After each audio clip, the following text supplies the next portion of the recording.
Extinction, the most groundbreaking and influential map to evolve Ark into what it is today, with a major part of that reason being the very creatures that walk the map of this ravaged and corrupted Earth. But which are your favourite creatures? You're right kids, it's Raasclark and welcome to another top 10 as voted by you. Don't forget to like, subscribe, share around and let's get into it. So in the number 10 is the Enforcer. Jumping in with a non-tameable yet just as important addition, specifically for Extinction, is this autonomous ground vehicle. Found wild throughout the Lost Sanctuary, needing to be killed to obtain a blueprint and craft one with, you'll find the MQ-9X to be a handy tool for exploration as well as corruption cleansing. Providing a well-rounded traversal to any terrain, both walls and ceilings become a breeze, allowing it to climb any surface and able to phase away from danger in an instant with its teleportation command. Limited in range, it can still see you get around quickly, especially combined with its high stamina. Needing to be fed either element dust shards or, if you're dripping in it, actual element, the Enforcer boasts a great weight stat for farming and boasts elemental claws to swipe away for farming dust, crystal, electronics and scrap metal from lampposts or at your prey, in particular corrupted creatures, seeing it does 4 times the damage to any corrupted variant, meaning a high melee craft could be a perfect fit for OSDs. In number 9 is the Gasbags. Considering engrams unlocked from later maps, this is perhaps the best farming creature in the game, but it's a deflating triumph to master. Found throughout most of the wasteland, more commonly in the southern regions, taming can be a challenge owed to its constant inflating and damage reduction, so keep aiming for its head or freeze it in place with some later creatures on this list for efficiency. Feed its preferred superior kibble and you've got a weightier tanky chief.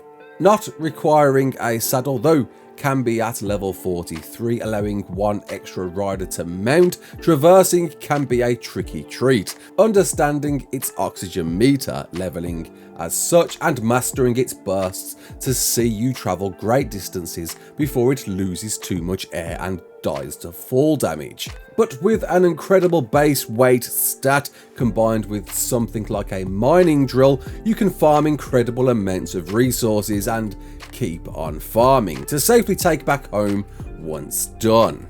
Any dangers encountered can become a mere blip in the moment, with it boasting an 80% damage reduction when fully inflated, making it a great bullet sponge on top and able to use its inhaled air to blow away dangers out of the park. Certainly no fighter, but a real farming contender, especially on no-flyer maps. In number 8 is the Mech.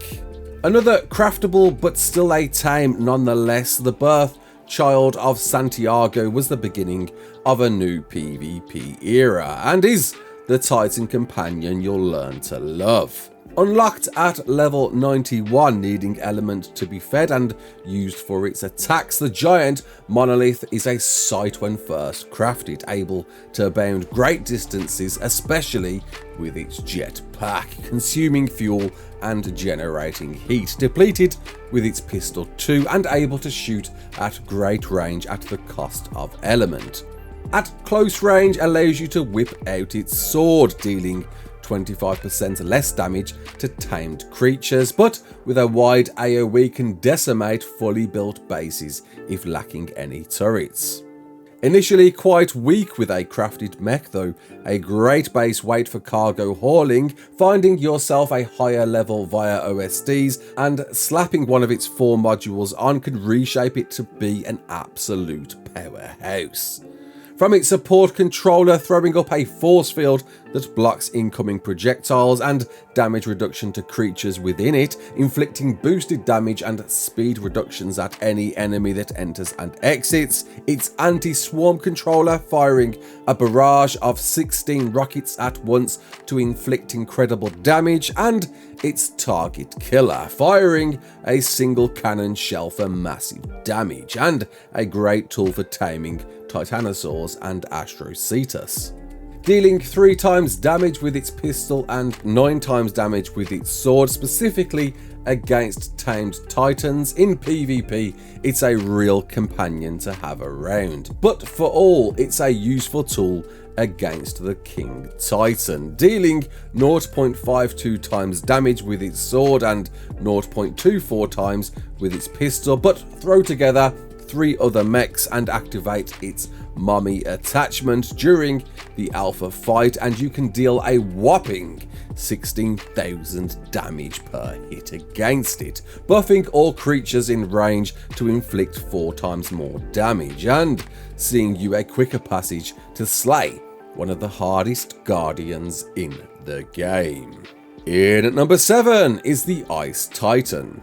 Despite its temporary status, the great jumping ice kaiju is a monstrous beast to own, dwarfing anything in its vicinity and melting most with barely a flinch. Taming the Lord of Winter can be a task in itself, needing to summon it via the Snow Dome terminal at the end of a brutal cave, requiring the Void artifact, 100 corrupt hearts, 10 Spinosaurs and 10 Theory claws, spawning you into its arena and then requiring you to attack its corrupted node specifically, starting with its right ankle, then its right shoulder and then chest, having 25k health for the first 2 and 50k health for the last. Immune from most single hit weapons, with a recommendation of using mechs, specifically cannon shells, but making sure not to damage it in the process, allowing you to tame out at gamma, beta or alpha depending on its ending health when dropped, and providing a free saddle when claimed, with alpha boasting a whopping 550,000 health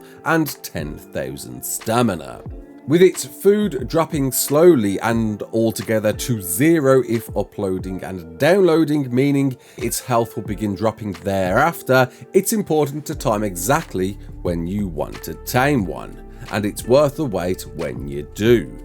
Dwarfing the map can see you jump across complete regions in seconds, damaging anything under its feet, able to pound and inflict incredible numbers, and freeze anything in place, dealing even more damage with its breath attack.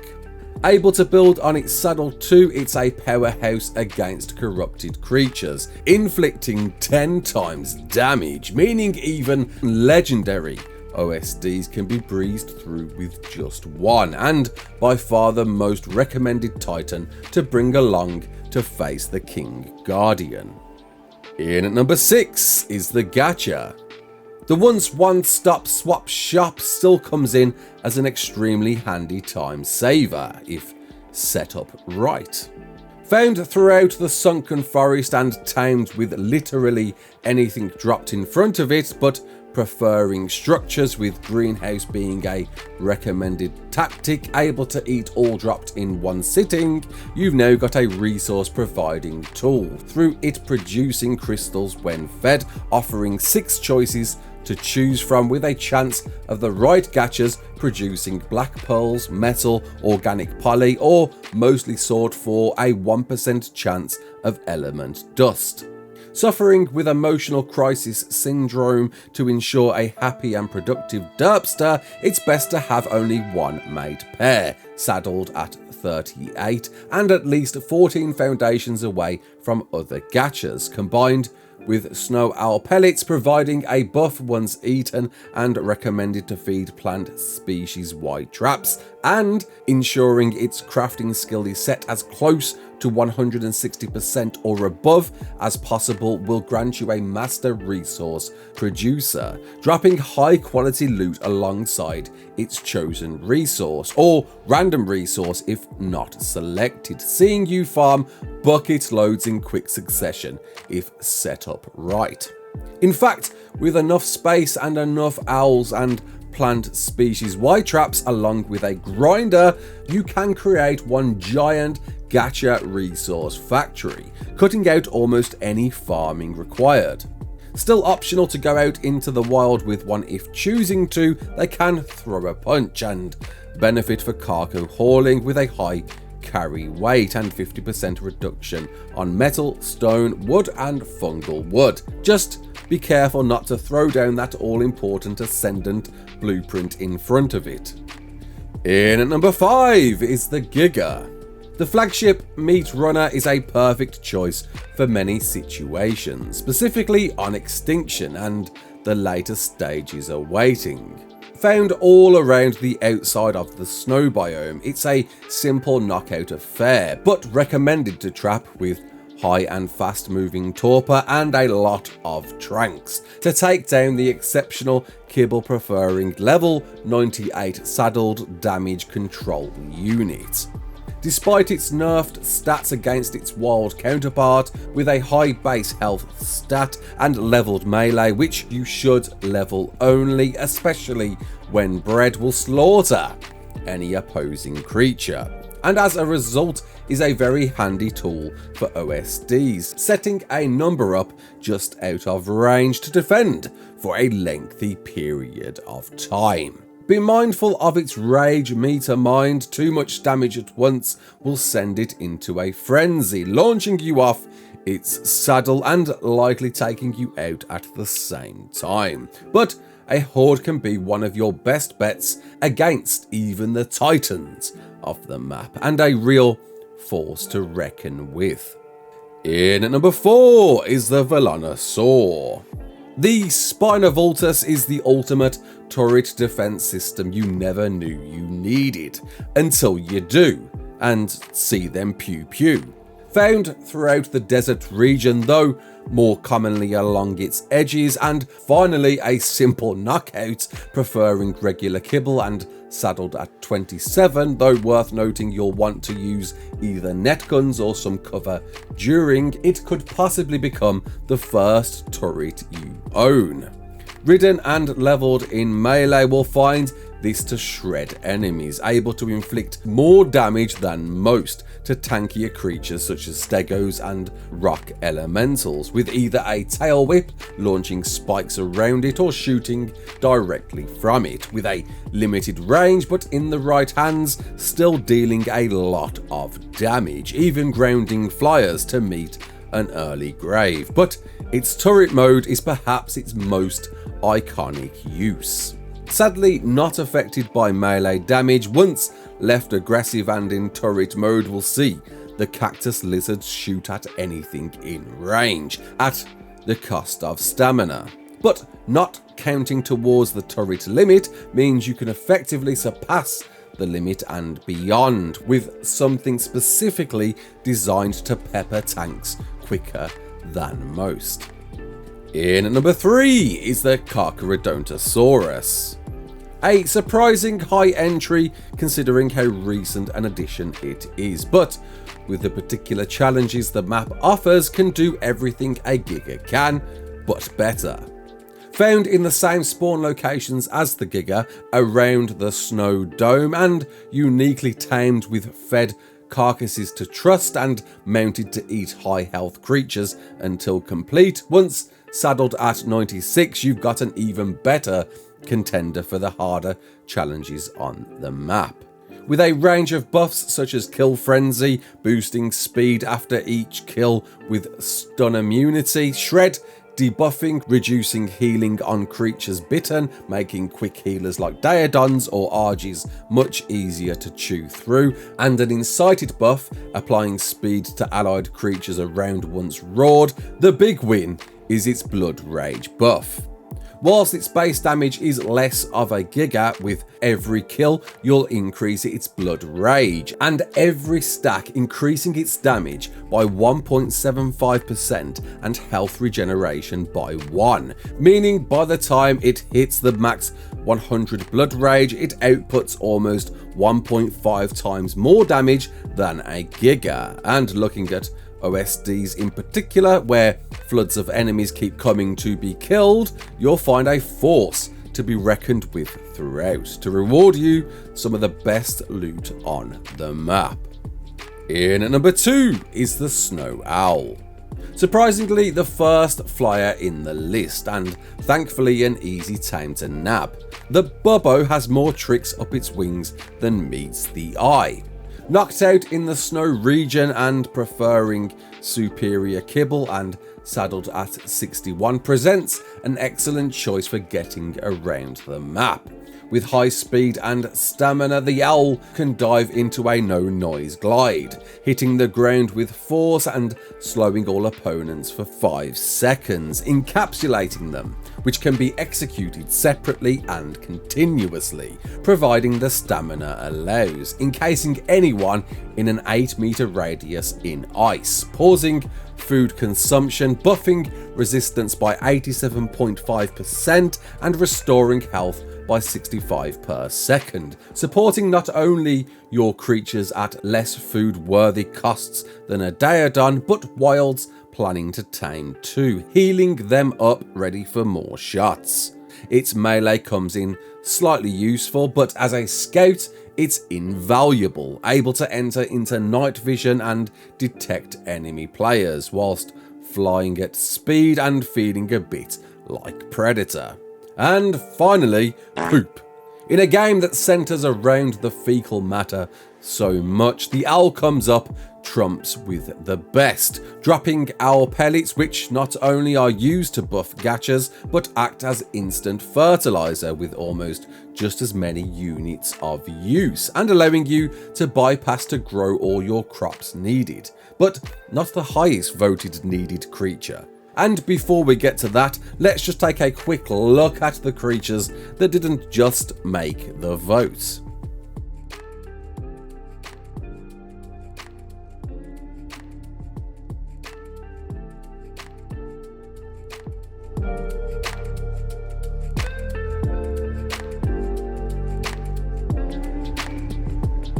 And here it is, in at number 1, the Managama. How or why it's here is a question that will haunt till the end of time, but you voted it, so let's find out why. Found in the snow region and highly recommended to either trap or net, owed to it bugging out all over the shop, once fed its preferred food of exceptional kibble and saddled at 66, the Draconis becomes a very versatile traveller for roaming about on the map. Running at one of the best speeds, the never-ending Bori is able to effectively fly with a boost combo, allowing you to jump, strafe or boost, with increasing stamina usage before hitting the ground to start again. Furthermore, can shoot ice breath whilst in air or on the ground, dealing 100 damage per second at anything within 60 meters, decreasing drastically if any further, and scaling with leveled melee, noting some stamina needed on top. Can inflict an incredible amount of damage in quick succession, freezing anything in place for a brief period to add extra insult. A wriggly contender to zip in and out of danger. It's the ultimate troll, allowing you to dive in for a quick slap before shooting back off again to swallow the moon and gorge on the dead. And do you agree or disagree? What top 10 would you like to see next? My name's Raasclark. Don't forget to like, share and subscribe, and as always, peace out.